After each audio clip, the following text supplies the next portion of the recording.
You're listening to the Dibbly-Dobbly podcast. Remember to like, share, comment, subscribe, and click the bell to make sure you get the latest episodes of the podcast. Be sure to like and share our Facebook page and follow us on Twitter and on Instagram. Hi, I'm Peter Della Penna, and you're joining the Dibbly-Dobbly podcast. You've already touched on it already, Peter, but for our next discussion of this interview topic, let's talk about the US national teams in terms of cricket, women's and men's. You've already talked about some of the players just before, about their story and background, but it'll be good to gain your insights on the two teams, more about their achievements, what they've done, some of the players' stories, which you've shared just before. And obviously you've said they come from diverse backgrounds and upbringings.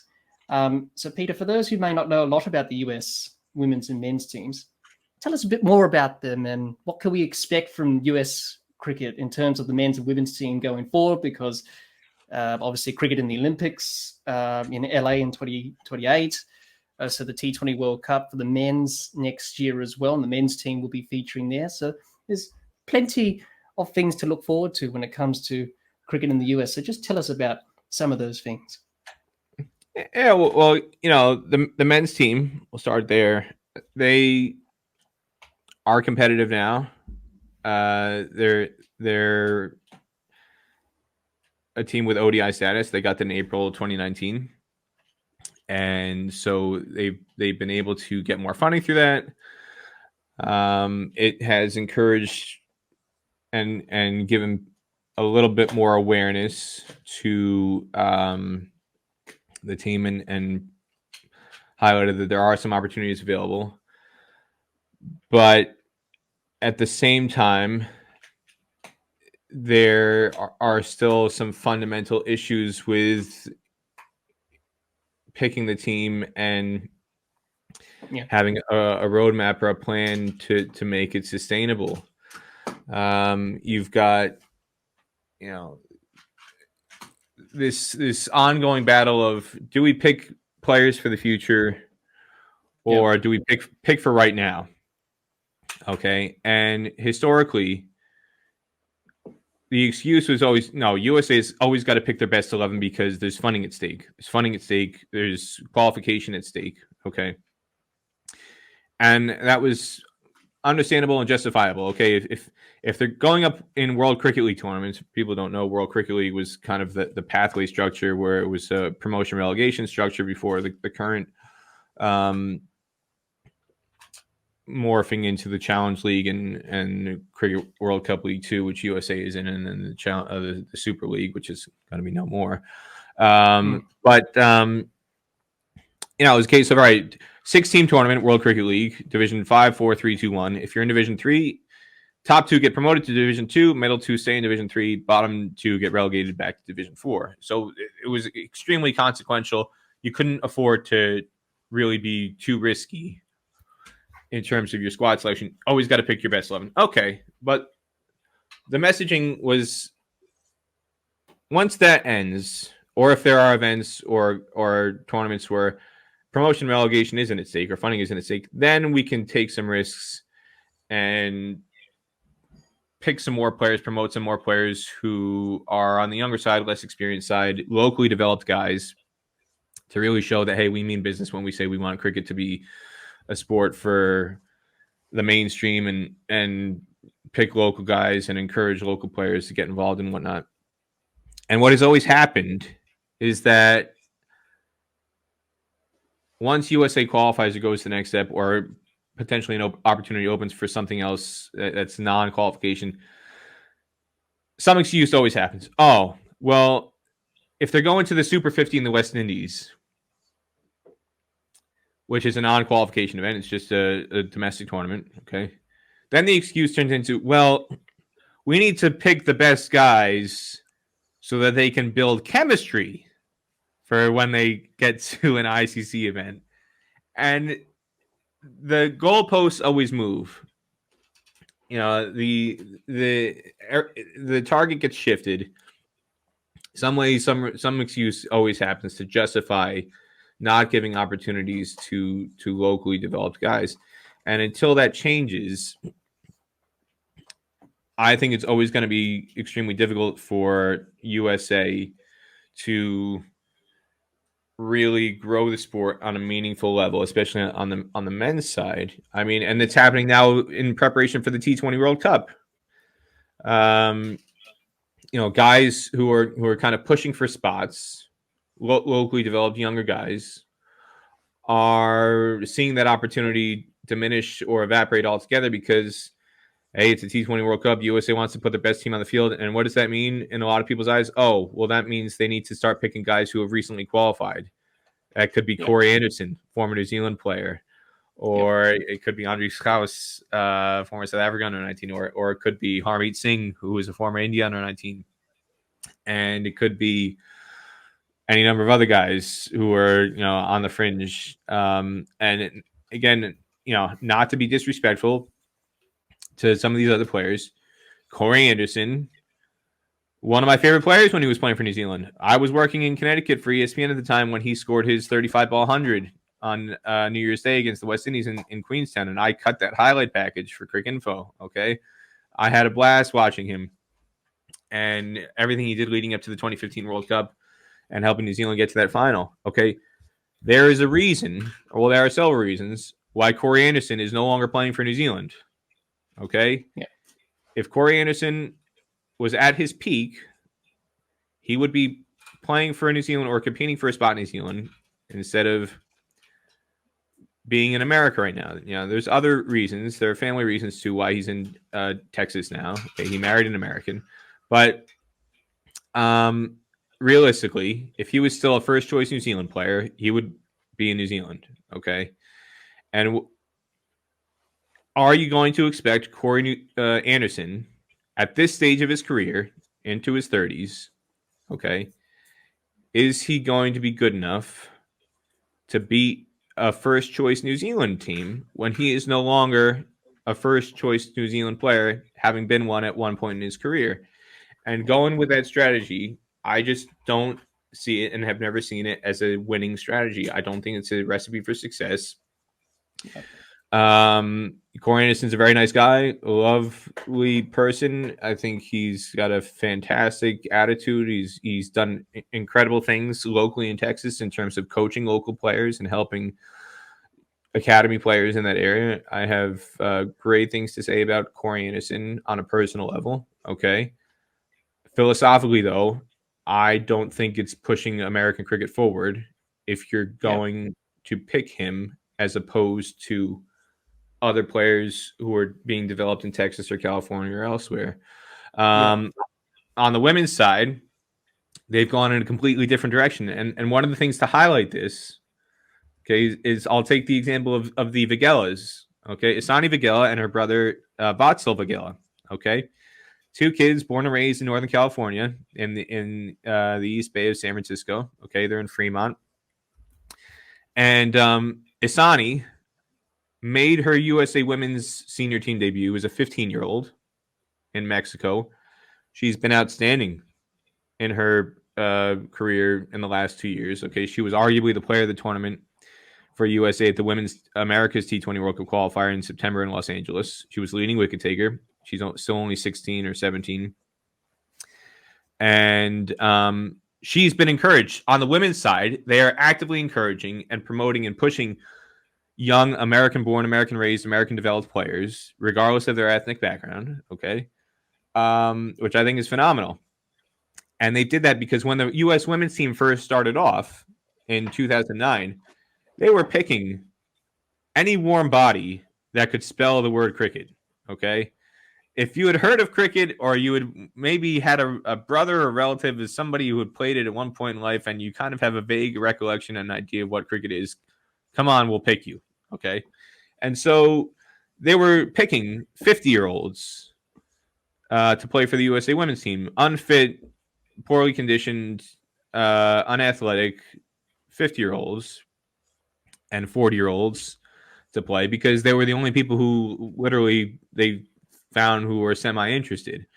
And there were a number of events where USA was humiliated and embarrassed. And this continued all the way up until 2019.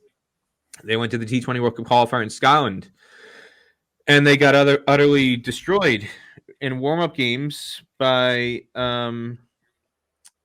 Thailand in the warm-up game. I mean, they just got a rude awakening by Thailand, and then in the matches themselves against Scotland and Papua New Guinea and Bangladesh, they were throttled, and it was a wake-up call to say, hey, we basically got a clean slate still. We haven't entrenched ourselves in the habits of the policies of the men's team quite yet, because there's still only, at that point in time, maybe 100, 150 females of any age playing cricket in America, okay? And we don't have to get into the bad habits that the U.S. men's team has failed with for the last 50, 60 years. We've got a clean slate to try and do something different. So they said, all right, we've tried it with the 40 and 50-year-olds. It clearly isn't working. It's failed. Why don't we try something different? Why don't we start picking teenagers who are young, athletic, fit, conditioned, have a lot of energy, and can also play cricket? And, what's the worst that could happen? We're getting humiliated already. These teenagers can't do any worse. So why don't we pick them? And they've dominated at regional level. They're putting in some very impressive performances at America's level. They've taken some lumps at international level, more broadly in a global qualifier. Okay.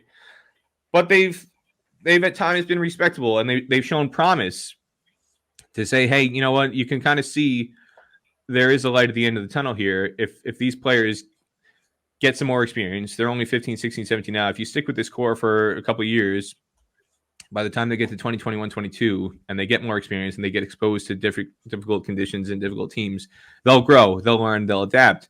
And USA might have a shot with those players.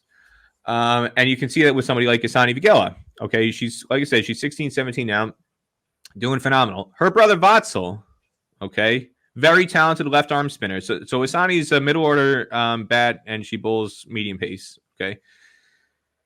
Her brother Vatsal bowls left arm spin, and he can bat. He can open the batting. He can shuffle up and down the order. At USA under 19 level, he opened the batting. Okay. At regional level, he opens the batting. Vatsal was part of the. He made his debut against Ireland in the T20Is that were played around Christmas in December 2021. He was part of the squad that went to Zimbabwe for the T20 World Cup qualifier in 2022, but he was essentially buried on the bench that entire tour when most of the other players who were senior players above him failed miserably. And he wasn't given a shot until like the consolation playoff matches. Okay. And he's really never been encouraged or given opportunity since then. He's just kind of fallen back into a sea of anonymity in the U.S. And if he was in a structure that promoted local players in Ireland or Scotland or some other country, he would be playing regularly for their national team. It's kind of mystifying to a lot of people why Asani is a regular in the U.S. women's team and Vatsal is struggling to be seen on the men's radar. And again, that highlights the disparities in terms of the philosophical approaches and the selection approaches on the men's side and the women's side. And on the women's side, what they're doing is a recipe for long-term success because they're promoting local players, locally developed players. They're showing them, hey, you're going to get a platform. There's an opportunity for you. There's a future for you. We believe in you. And this is the way forward for women's cricket in the country. Okay. And already you talk to some of these players who made their debuts in 2019, whether it was Geetika Kadali or Lisa Ramchit, who were 14 years old at the time, playing in Florida against Canada. And you talk to the players now, the Asani Vigelas, the Anika Kalans, the Disha Dingers, the Aditi Chadasamas, and they'll say, I was 12 years old at the time when Geetika and Lisa made their debuts. I didn't believe I could play for USA before then because in some cases, they'd never heard of USA having a women's team, and B, the ones who'd had heard of the USA women's team, their vision of the USA women's team was they saw a bunch of 40 and 50-year-olds getting picked, and they said, oh, they're never going to pick me. And then they saw Lisa Ramchit and Geetika Kadali getting picked, and they said, I'm only 12. They're only 14. They're in the team. Oh, my God. I've got a shot. In 2 or 3 years, Maybe I can play for USA too. And you hear the USA women's players talking about that quite regularly, that, oh, they weren't inspired by 30-year-old player X from India or 35-year-old player Y from Jamaica or 40-year-old player Z from Pakistan. Okay. The kids who are in the team now, they say they drew their inspiration from seeing Lisa Ramjet and Geetika Kadali get picked for the first time and saying, hey, she grew up in California. She grew up in Maryland. Oh, wow. If she can grow up and develop her cricket in Maryland or develop her cricket in California and she can get picked, there's no reason why I can't get picked. You don't hear those stories on the men's side. You don't hear, occasionally you'll hear of, somebody. I'll tell you what was quite sad for me was Rishi Ramesh, who is the USA men's under-19 captain. They're about to go to the under-19 World Cup in South Africa. You talk to him. He was a volunteer helping in the backroom staff for Major League Cricket when Major League Cricket was launched this year.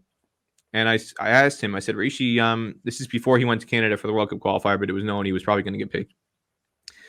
Said, how's the experience been for you? He's like, oh, it's been pretty cool. I've been in the nets. I've been doing other stuff. He said, I got to work with Adam Zampa in the nets. I bowl leg spin. Adam Zampa, he's been here in the nets. He was assigned to work with the Knight Riders team. So he's like, oh, so cool getting to talk with Adam Zampa and having him give me tips about leg spin. I said, which player are you most looking forward to seeing who is you feel is somebody that you can learn the most from or be inspired by? And he said, Ali Sheikh. And I said, why Ali Sheikh? You've got all these guys in the Knight Riders team, big name stars from around the world, all these overseas players. I said, why is Ali Sheikh the guy you're looking forward to seeing most? I said, because Ali Sheikh is from Dallas, just like me. And if I see Ali Sheikh on the cricket field in MLC and he's able to succeed, then it tells me, hey, I've got a chance to be in MLC one day and I can succeed because here's a Dallas kid doing it and I'm a Dallas kid and I want to do it just like him. Well, guess what? Ali Sheikh was literally the only player in the Knight Riders squad who never played a match. Every other in a Knight Riders team, a Los Angeles Knight Riders team that was one of the worst teams in MLC this year. And once they were knocked out of the playoffs, then they started to empty their bench and they said, all right, everybody will give everybody a shot to see what they can do. And they put loads of bench guys into matches. Ali Sheikh was literally the only player they did not pick. And for a lot of people in the Dallas cricket community, when Dallas was one of the featured, only one of two sites that was hosting games in MLC this year, Dallas and North Carolina, for the people in Texas and the people in Dallas to not be able to get to see Ali Sheikh play, that was crushing for them.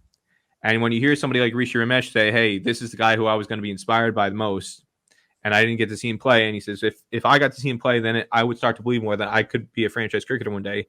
And he sees Ali Sheikh on the bench, he doesn't get to play. Well, that sends a message, maybe this dream is a bit more difficult to achieve than it may be possible at this point in time. Yeah, absolutely. I couldn't agree more. Obviously, there's some big tournaments happening. The T20 World Cup for the men's next year, co-hosting with the West Indies. There's the Olympics in 2028, which the US will be involved in that 16 competition, being the host nation. What's that going to be like, the expectations on the teams in those tournaments? Because they're quite big events. Obviously, the men's T20 World Cup, which is a newer format next year, more teams, which is fantastic to see in T20 cricket, but also the Olympics as well. What are the expectations of the teams in those competitions and tournaments?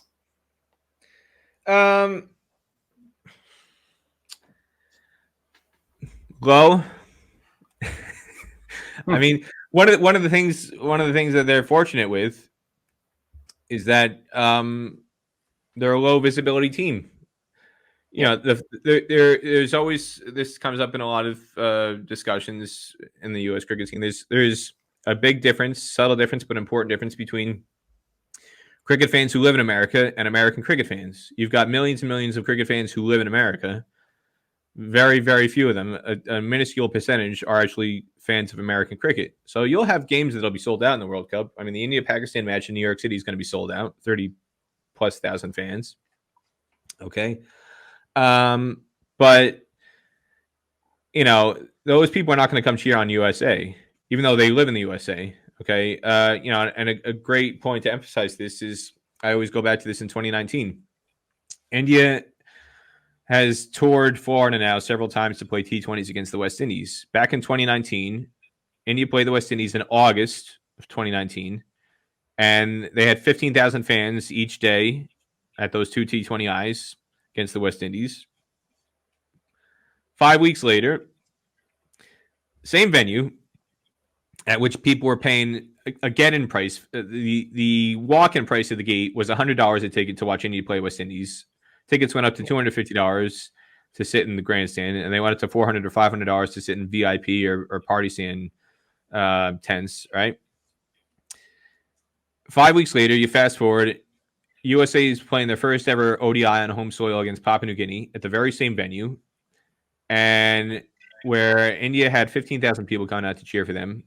USA had an attendance of 19 fans to watch them play against Papua New Guinea, same venue, okay? And that highlighted better than anything the difference between American cricket fans and cricket fans who live in America. All those people who came to watch India West Indies flew in from New York, San Francisco, Los Angeles, Dallas, Houston, Chicago, Detroit, New Jersey. They drove down from different parts of Florida. They flew in from Atlanta, Washington, D.C., whatever, okay? You couldn't get people to drive 10 minutes in Fort Lauderdale to watch USA. And so, you know, you'll get large attendance matches for India and Pakistan in particular when they're playing in the U.S. I would be shocked if any U.S. match sells out, even if they put it at the smallest attendance venue. They're not. I highly doubt they're going to put any matches for USA in New York. I'm assuming they're going to play most, if not all, their games in either Grand Prairie, Texas, or in Lauderhill. Lauderhill's a 10, 15,000 seat venue, depending on how they want to expand the capacity. Grand Prairie is 7,200 at the moment, but could be expanded up to 14 or 15,000 temporary seating. I don't think USA could fill 3,000 seats for any game. I mean, if they played in North Carolina, they've got a strong support base in Morrisville, North Carolina. If they played games in Morrisville, I think USA would sell out those games in Morrisville, because Morrisville is very unique in that way that they've had evidence that they'll support the USA team in Morrisville going back to 2018 when they hosted the regional T20 World Cup qualifier against Canada. But there's not been any appetite or evidence of that happening in other venues, which is unfortunate. What it means, though, is that the expectations will be low. They can fly under the radar on home soil as the host country, which is a very unique position to be in, for better or worse. And you know, nobody's going to expect them to advance. If they do, it would be a wonderful surprise. But it's a blessing and a curse. You know, when USA flopped in 2019, when they lost to Bermuda twice at the regional T20 World Cup qualifier in Bermuda in August 2019, I remember having a conversation with Parag Marathe, the chairman of the board at the time, who's vice president with the San Francisco 49ers and with Leeds United. And I said to him, I said, you know, the worst thing that could happen to you in your role with USA Cricket is USA falling on the faces and not qualifying for the global qualifier. And I said, the best thing that could happen to you is the fact that nobody cares. Because I said, Parag, like, look outside your office right now. Is anybody picketing with signs saying down with USA Cricket, down with Parag Marathe, Parag needs to go, fire Parag now? Nobody cares. You know, so the fact that nobody cares is a blessing and a curse for you, Parag, because if the 49ers performed the way USA Cricket did a couple weeks ago, yeah, there might be people picketing outside, you know, DeBartolo Way or Joe Montana Way, whatever the street is outside of Levi Stadium, and calling for your job and saying, Marathe must go, John Lynch must go, Kyle Shanahan must go, everybody must go. They're not doing that. You know, they're not doing that for U.S. cricket matches and U.S. cricket losses. There's no. When USA wins, there's not thousands of fans waiting at JFK Airport in the arrivals hall, waiting to greet the USA team after a successful tour, or at San Francisco airport or any other airport for that matter. You know, and if they lose, you know, nobody's throwing eggs at their houses. You know, they live a pretty anonymous life. You might look at that as a good thing or a bad thing, depending on your perspective. If USA falls on their faces in the World Cup, it's not going to change their lives drastically. You know, nobody's going to be campaigning for them outside their homes, harassing their families, harassing their kids, whatever. At the same time, you know, if you ask the average Joe on the street in Times Square to pick a USA player out of a police lineup, they wouldn't be able to do it. So, yeah, until that changes, it's hard to see again USA cricket, American cricket, progressing and getting into the consciousness of casual American sports fan. And one thing I have to say on this point about the impact of the World Cup, people always compare it to the FIFA World Cup, which I think it's a very false comparison to make. They say, oh, hosting the T20 World Cup, it'll have the same impact as hosting the FIFA World Cup had for American soccer, and the transformational effect that tournament had in launching MLS and all these other things. No, completely different situations. When USA hosted the 1994 FIFA World Cup, you had a robust grassroots soccer culture where you had millions of kids playing soccer. You had soccer as a high school interscholastic sport. You had soccer as an NCAA scholarship sport. Okay, so you had people, playing for national championships in soccer at Indiana or UCLA or St. John's or pick your university around the country. And you had that for both men and women. People often point to the 1994 FIFA Men's World Cup. A lot of people forget and neglect to include the 1999 Women's FIFA World Cup hosted by the USA, where you had 90,000 people at the Rose Bowl for the final against China, USA and China. And a lot of those players on the women's soccer team were household names. You ask the casual sports fan, do you know who Mia Hamm is? Do you know who Brandy Chastain is? They would know. They weren't. These weren't just anonymous people. Cricket isn't in that situation. Okay, Mia Hamm won, I think, 3 or 4 national championships at North Carolina. She was a megastar at North Carolina playing soccer as a scholarship sport before she progressed to play for the women's national team. And Alexi Lawless and however many other players, Tony Meola. Growing up in New Jersey, soccer was huge in New Jersey. We had, I think, John Harkes, Tony Meola, and there's some other person I'm forgetting. 3 players who were playing for the USA men's soccer team in the 1994 FIFA World Cup were from the same town, Kearney. Kearney, New Jersey was a mega hotbed of soccer in New Jersey. And you had places like St. Benedict's in New Jersey, which was a soccer powerhouse. And, some of the Catholic schools had a Catholic school sports competition in New Jersey, New York has always been huge. But, in soccer, it was the same. It didn't matter if it was high school football, high school ice hockey, high school basketball, the high school kind of sports, the Catholic Sports League, high school sports league in New Jersey that's where you go if you want to play sports and you want to be good. You go to a Catholic boys high school in New Jersey if you're growing up in New Jersey. I mean, as an example, Kyrie Irving, the NBA superstar. I mean, he went to my mom was a high school teacher. He went to a school called Montclair Kimberly, and for 2 years, his first 2 years, my mom taught him. My mom was a Spanish teacher. My mom taught Kyrie Irving Spanish. But then he got to a point where he realized if he wants to go to the NBA, he can't be sticking around at Montclair Kimberly because it's not good enough. So he transferred to St. Patrick's, because St. Patrick's Catholic boys high school mega basketball program. Okay. You have that in soccer, in New Jersey and in other places. You don't have that in cricket. There's no high school Catholic boys cricket high school competition. There's no NCAA scholarship sport competition for cricket. It's not an NCAA Division I sport, and it won't be until the women's numbers grow. If you factor in Title IX, for people outside of the U.S. who don't know what Title IX is, Title IX was a piece of federal legislation passed in the 1960s that stated federal funding cannot be discriminated or divided or precluded on the basis of sex or gender. And it was meant to be used primarily for educational purposes in terms of classroom space and dormitory, building dormitories. If you build a male dormitory space, you have to build a female dormitory space as well.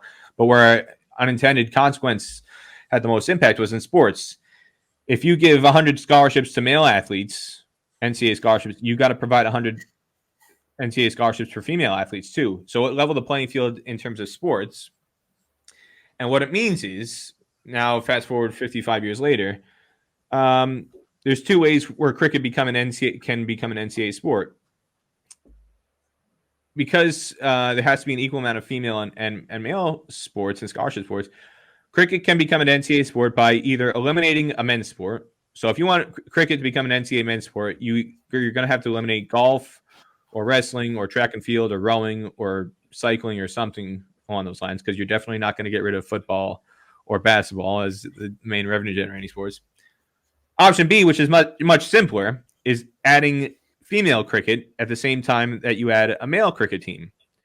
Unfortunately, like you said earlier, if you've only got a total of 380 or 400 female participants of any age playing cricket across the U.S., and you've got 50,000 men playing cricket, okay, that imbalance needs to be addressed. So until you get enough women playing the sport to make women's cricket a scholarship sport and a high school athletic sport and an NCAA Division I scholarship sport, you're not going to be able to do the same for men's cricket. Yeah. So the key to success for men's cricket lies with women's cricket in the U.S. because of how Title IX works. And again, that makes it USA unique to some other countries. You don't have this issue. You don't have this obstacle, for better or worse, in India or in Sri Lanka or in Pakistan or whatever, for cultural reasons. Okay, USA mandates this, which is a good thing. But it means that until the administrators get their act together and prioritize women's cricket, it's going to be hard for men's cricket to succeed until women's cricket is brought up to that level. And again, it shows how way different the 1999 and 1994 FIFA World Cup situations are to the T20 World Cup happening in the US. A lot of people think, USA hosted the FIFA World Cup, had such a huge effect. Hosting the T20 World Cup is going to do the same thing. No, it's not in the same situation. It's not being played in schools. It's not an NCAA scholarship sport. Once the carnival leaves town at the end of June, there's going to be no foundation for the sport to fall back on to grow and expand from. Until that situation gets addressed, it's going to be an awful long road. And I think the impact that hosting the T20 World Cup will have on the USA is being completely over exaggerated by a lot of people who aren't really understanding or recognizing that dilemma that exists in the US. Yeah. You could say the same for the Olympics as well in 2028. Well, 100%. As you just said about the same thing. 100% same thing. And it's actually even way more difficult for the men because, again, the Olympic regulations, for people who don't know, you have to be a citizen. Okay? So if you look at the U.S. women's team right now, 12 or 13 out of the 14 players that are in the current U.S. women's squad would be eligible to be picked for the Olympic team right now. Okay? Yep. Out of the men's team, only about half the players right now would be eligible to be picked for USA to be in the Olympic team.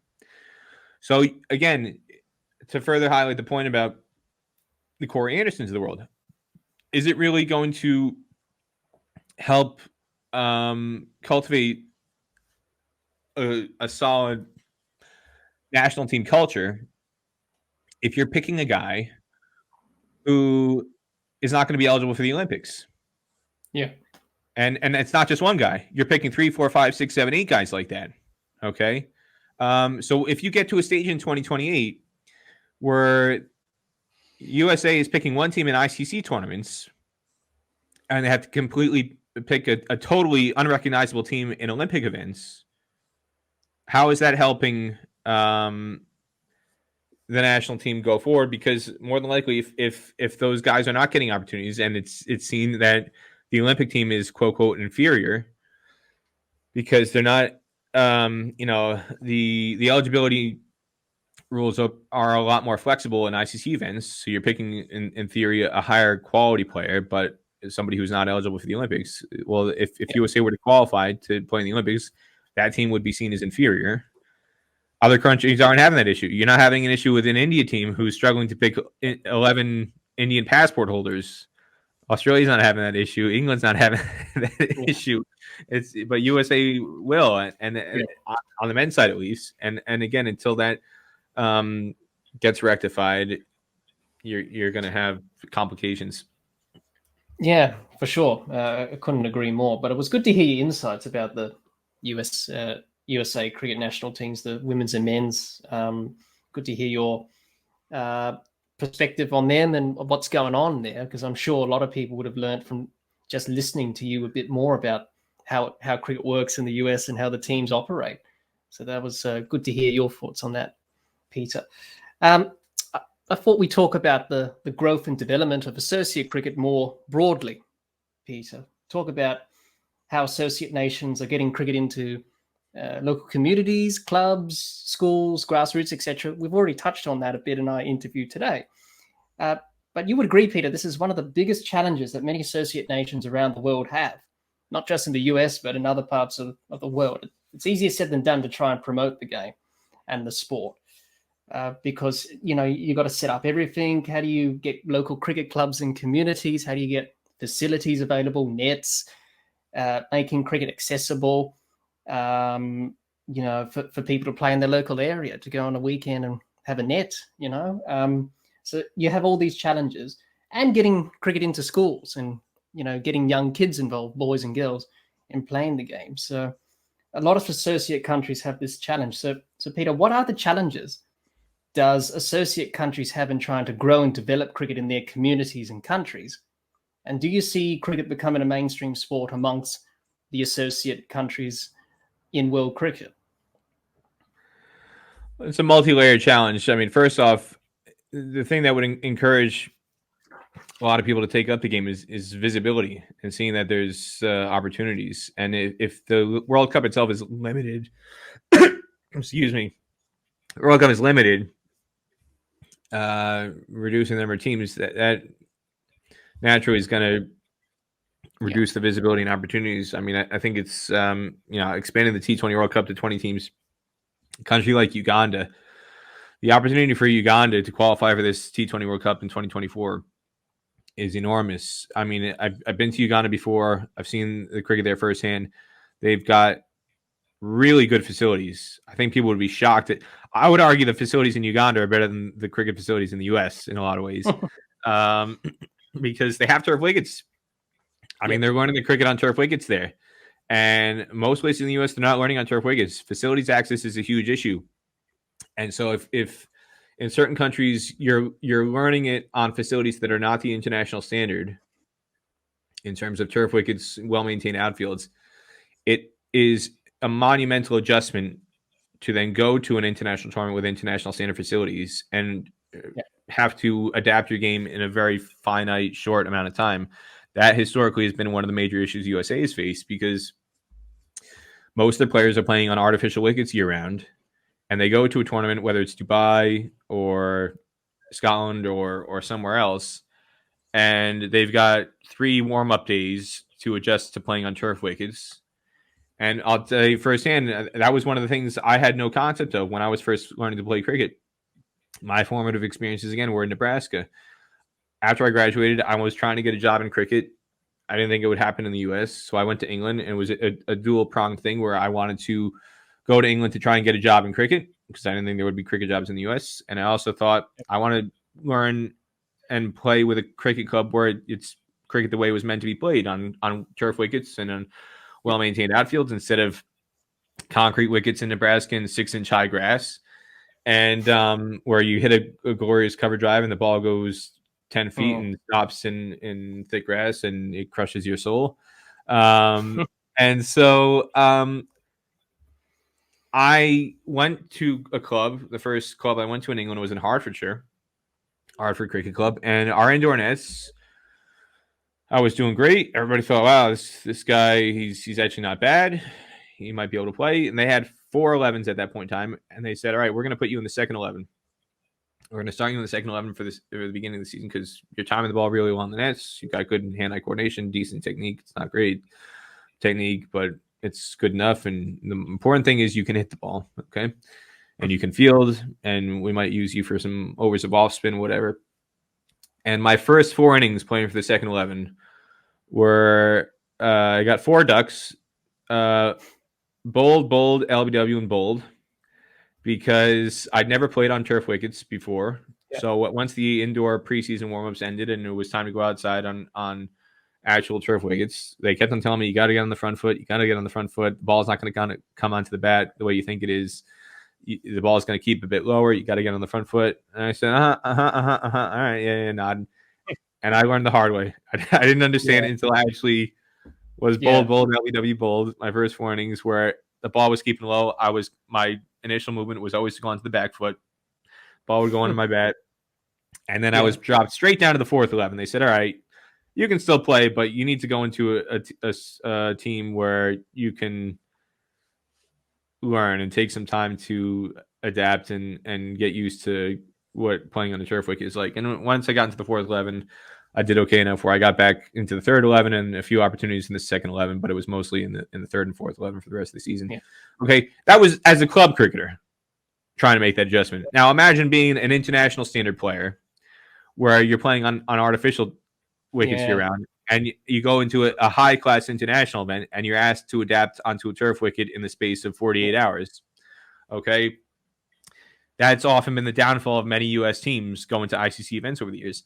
And that's not unique to USA. If you're playing cricket and developing cricket in a country where you don't have access to turf wickets, it's a Herculean adjustment. You see it in events. I've seen it in events in Europe with a team like a Germany or an Austria or France, who they might not have any turf wickets at all in their country. And they go up against, they travel to Scotland, or they travel to the Netherlands, or they travel to Spain as a neutral site venue where they've got turf wickets. And from a talent standpoint, yeah, there is a disparity, but it's not an overwhelming disparity talent-wise. The biggest disparity is just from a technical standpoint on the batting side, in terms of they are not used to the ball bouncing the way it is. You know, the pace is not an issue. Negotiating pace bowlers isn't necessarily the toughest issue. You see a lot of bullets and LBWs because the footwork isn't there. You talk to players from Brazil. If you talk to Roberta Moretti-Avery, one of the things that she told me when I spoke to her when her team came out to Los Angeles for the women's qualifier this past September was the fact that their players had not played on a turf wicket. Most of them hadn't in 23 months. The last time they would have played on turf wicket was either the previous America's qualifier in Mexico or when they went on tour to Africa a couple of months later. And so it was I think 18 months or 19 months for a bulk of the squad since they'd played on turf wickets. She had gone to play in the Fairbreak event, which was held on a turf wicket in Hong Kong, her and Laura Cardozo. But she said our players were struggling with their confidence because they haven't played on a turf wicket match in 18 months. In Brazil, she said, in Brazil, all we do is play on artificial. And when we've traveled to Argentina to play matches with them or hosted Argentina, all we do is play on artificial. We don't play on turf. And she said, we need to spend more time on turf. So talking with teams, talking with players, observing them in the events that they've competed in, the biggest hurdle that a lot of teams have is infrastructure-wise. Brazil can do a lot of amazing things. Brazil is an outstanding fielding team.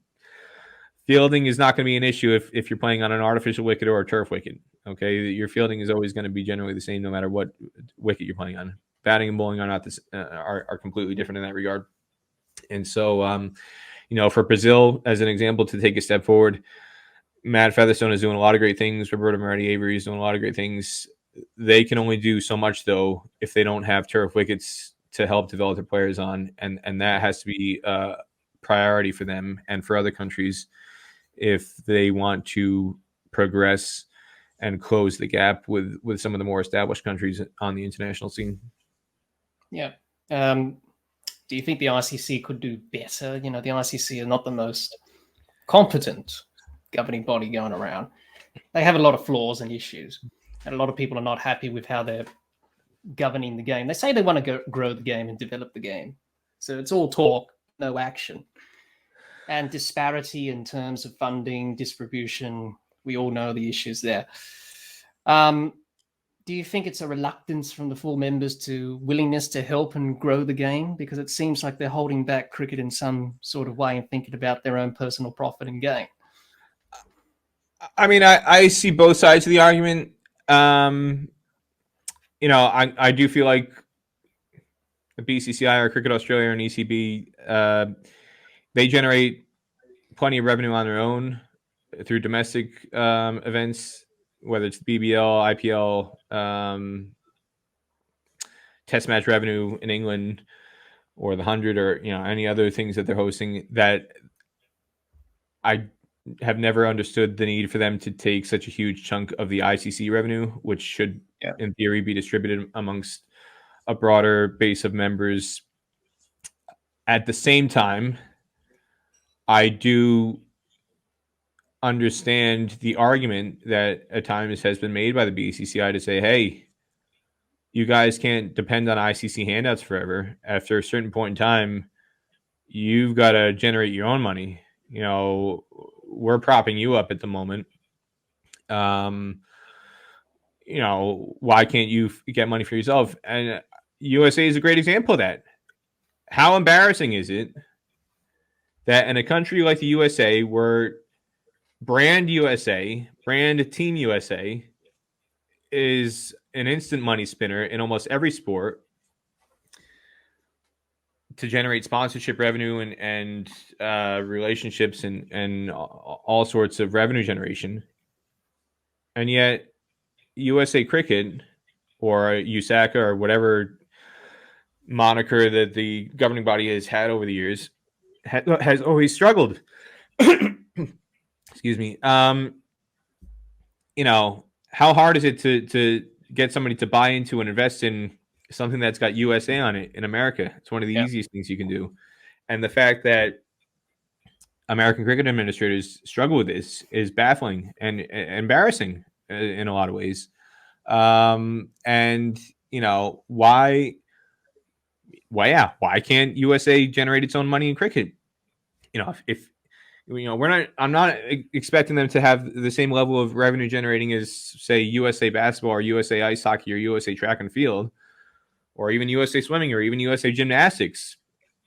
But you look at USA boxing or USA taekwondo or USA karate or USA tiddlywinks.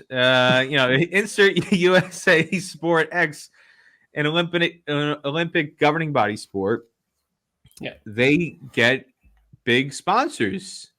They are able to generate revenue without help from a global governing body per se. And it's baffled me and a lot of other people that USA struggles to do this in cricket. I mean, and I'll never buy the excuse about, oh, well, cricket is a complicated sport. People don't understand it. And it's hard to make people comprehend what they're investing in. Yeah. What's so hard about investing in USA? You don't need to explain anything to them about cricket. They don't need to know a damn thing about cricket. All you need to tell them is, hey, this is Team USA. You're going to have USA alongside your sponsor's name. Who doesn't want to invest in that? So taking that example, when you look at the amount of revenue that USA Cricket or USACA has generated over the years on their own compared to the ICC revenue, it's shocking to me how poorly they've done in that regard. And other countries, have different issues in that regard. But yeah, to a certain extent, you can't just be moaning at the ICC to give you money. Yes, the ICC should give more money, and there are things that the ICC could do differently to help promote and facilitate some of that sponsor involvement and help. I mean, as an example, I'll say, cricket and flag football were announced as Olympic sports for 2028 in Los Angeles at the same time. All the new sports were unveiled at the same time. Since flag football was announced as an Olympic sport in 2028, you are bombarded with flag football promotions on every NFL game that's shown on Fox, CBS, ABC, ESPN. At least once during every broadcast, there's a 3-minute segment about flag football, and they'll show an NFL star going into a local high school and doing a flag football PR thing with boys, or in a lot of cases girls. And as an example, when the NFL had their international games that they usually do, it's become a habit now in England and now in Mexico and Germany. When they had the game in Germany this past year between the Chiefs and I believe it was the Patriots. No, it was the Chiefs and Dolphins. Chiefs and Miami Dolphins, who again, two top teams. Chiefs and Dolphins are going to go to the playoffs this year. Those are not two chump teams. Okay, that game was in Frankfurt, and again on the field during the game, during a TV timeout, I think it was at the end of the third quarter. Roger Goodell, the NFL commissioner, is there, and he is brought onto the field with the German women's flag football team. Okay. And so in a stadium of 65,000 or 70,000 or 80,000 fans, the entire German women's flag football team is recognized in front of all these fans.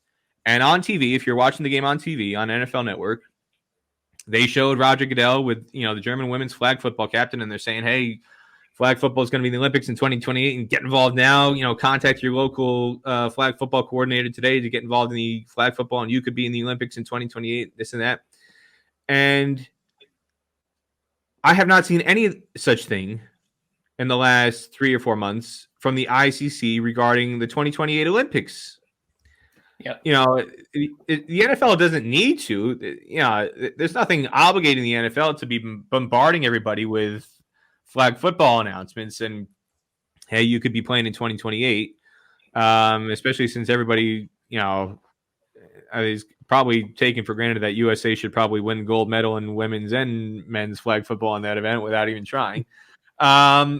But so there's no need for them to be promoting that stuff. USA is going to romp to gold medal in both those things, but they're doing it anyway. They're saying, hey, we want more people involved. Go play flag football, especially for the women, because football, it's entirely a male sport. NFL, American football. There's no such thing as a women's NFL, right? So they're really pumping up the women's flag football initiatives more than anything on these segments, and it's working. And like I said, comparatively, you cannot find, whether it's during the World Cup itself that was going on in India, or before that, or since then in bilateral matches, I have yet to see a single promotional segment done by any broadcast, whether it's an ICC broadcast, on the World Cup, or the T20 World Cup qualifiers that have been happening around the world. And I've been on those broadcasts, some of those broadcasts. In Bermuda, I was on the broadcast, and in Scotland, I was on the broadcast for the qualifiers there. And in September for the women's qualifier in Los Angeles. Okay. There was no promo given to us to read. There was no kind of instruction or anything in terms of, hey, the Olympics are going to be happening in Los Angeles, and let's pump up the Olympic opportunity and get the word out that you can contact the administrator here and get involved in trying to play cricket locally, and hey, you too could be playing Olympic cricket one day for your country. Administrators have done a really poor job of that. So to answer your question, countries have a responsibility themselves to raise money. They can't be depending on the ICC for everything.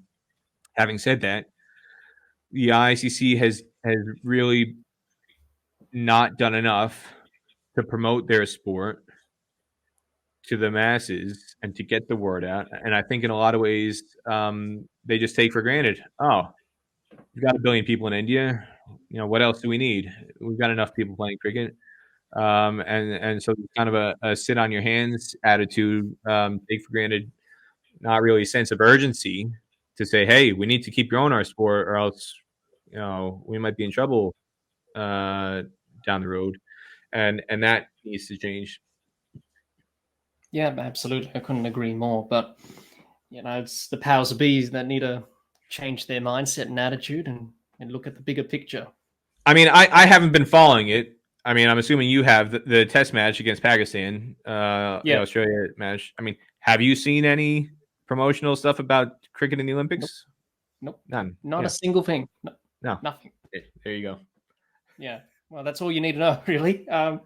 But there's so much potential that they can do, but they're just stubborn and they just don't want to do anything, which is frustrating cricket fans alike, because we need to grow the sport and develop it. And there's more to cricket than the full members. That's all. Well, and again, USA's hosting the Olympics. I have not seen USA Cricket do anything, as the host country. I've not seen them promote anything to say, hey, we're hosting the Olympics in 4.5 years. Get excited. If the host country isn't doing it, how can you expect other countries to be gung-ho and doing promotional stuff? And if the ICC isn't nudging them and helping them in that direction, they need to get their act together. Absolutely. They need to do a lot of things better, the ICC, and help world cricket to grow, because that's what they're always on about, but there's never action behind that. So hopefully something will change in the near future, but we only cross our fingers and hope, Peter, at that day that may happen. Well, Peter, we finally got to our last topic of discussion. It's been a long day, as to say, in Test cricket. We've batted the 6 hours. It's now the last over of the day. It's nearly stumps. We've only got 6 balls left, but I've enjoyed our chat immensely, and I'm sure you have as well. So I thought to end, before we end the closer play today and pull up stumps and go have a refreshment afterwards, as you do when you have a long day in the field, let's talk about what the future holds for associate cricket. I know it's very hard to predict the future. As we know, it's very uncertain.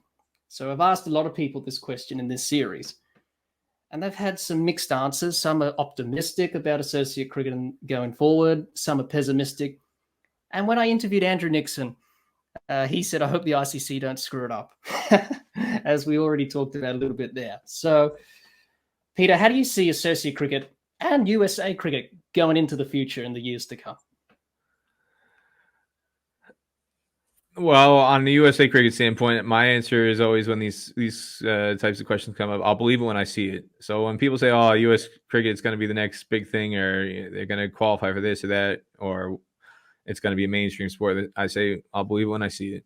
It'd be a wonderful thing to happen someday before I die, hopefully.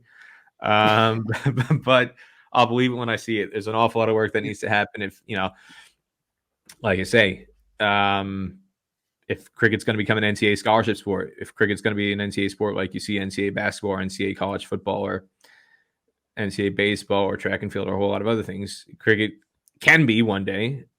I fully believe the path to make that happen is to get the female numbers up for Title IX reasons. Okay. That seems like a very straightforward strategy, yet nobody's really lifted a finger to do it. When somebody decides to lift a finger to do it, I think cricket could accelerate and become an NCAA scholarship sport within 10 years. You need to get the structures in place at high school level to then feed into college, university level. But it's a very straightforward thing. We know what needs to happen to enable it to become reality. But I'll believe it when I see it. In a similar sense,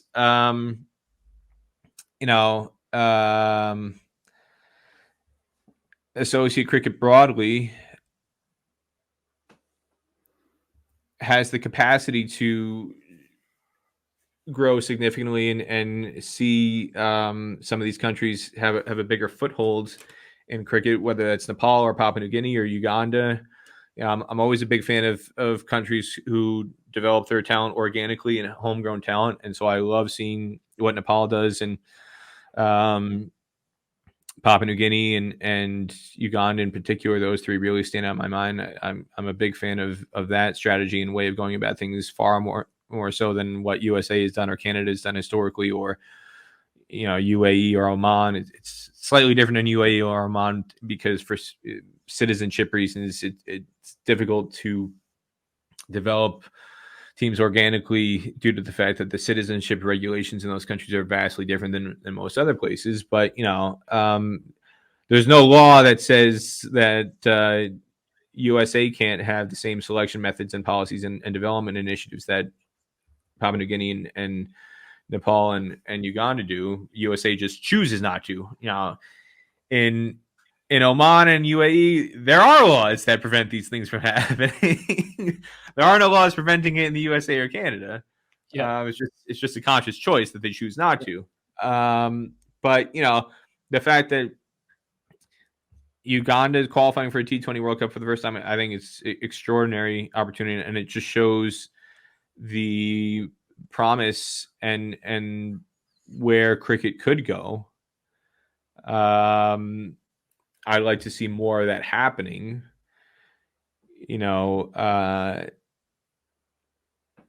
It's also, again, a double-edged sword in terms of how much of the onus is on Uganda to do that locally amongst themselves and be self-sufficient versus getting a boost from funding from the ICC. Of course, I would love to see more funding come from the ICC, but they can't be saddled with the entire responsibility. A lot of these countries need to be able to generate stuff and do stuff on your own. And I've somebody who believes in the standpoint that giving you more money, or if you hit the lottery or whatever, you just become a bigger version of what you already are.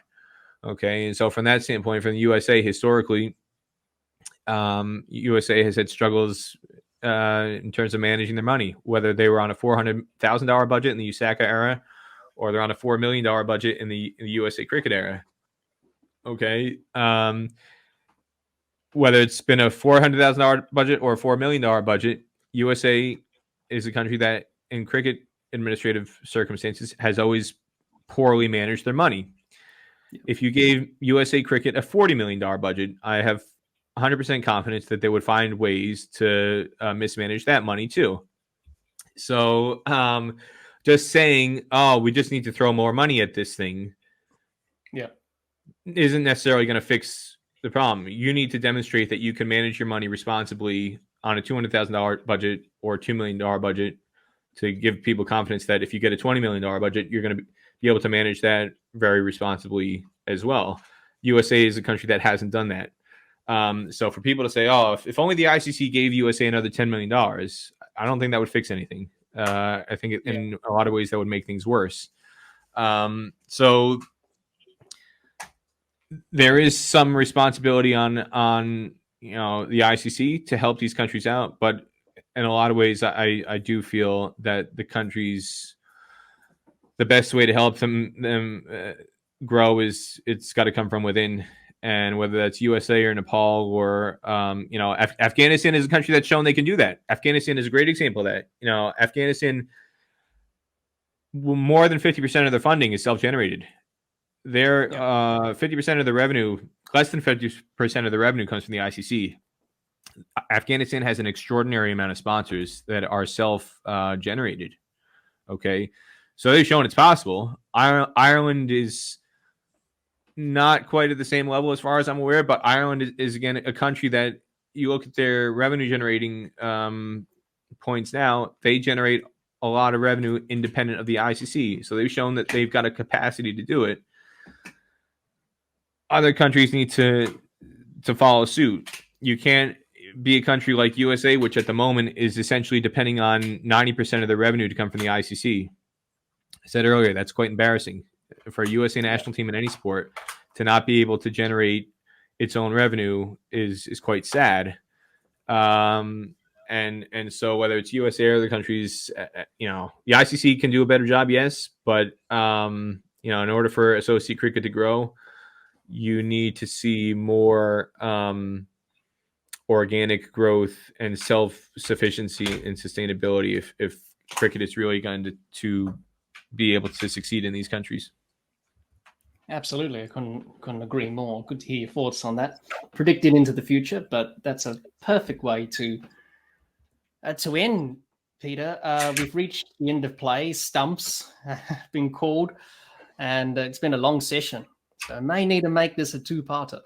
We'll have to wait and see in the editing. But no, it's been fantastic speaking to you today, Peter. Thank you so much for joining me to talk about associate and US cricket. It's been fantastic. If people want to get in touch with you, Peter, if they want to ask you stuff about US cricket or associate cricket, where can they get in touch with you? Well, the best way is on Twitter. First, thank you, Jack. Thank you for having me on. I really have enjoyed it. And people can try and get me on Twitter. That's usually one of the best ways for people to reach out. I'm usually pretty active in terms of responding. My philosophy is if you're taking the time to reach out and ask me a question, at least I can do is give you the decency of a response, whether you're a Twitter egg or an actual human being. And so, my handle at Peter Della Penna, PeterDellaPenna, just the way my name is spelled. That's my Twitter handle. So you can send me a tweet. Generally speaking, I do my best to respond to anybody who reaches out. Absolutely. We'll leave a link to that in the description of this episode, along with some of our US cricket episodes as well that we've done in the past, which you can check out because US cricket is growing and developing and being talked about a lot in recent months and years. So it's fantastic to have your thoughts on that today, Peter. But before we go, remember to like, share, comment, and subscribe, and click the bell to make sure you get the latest episodes of the podcast. Be sure to like and share our Facebook page and follow us on Twitter and on Instagram.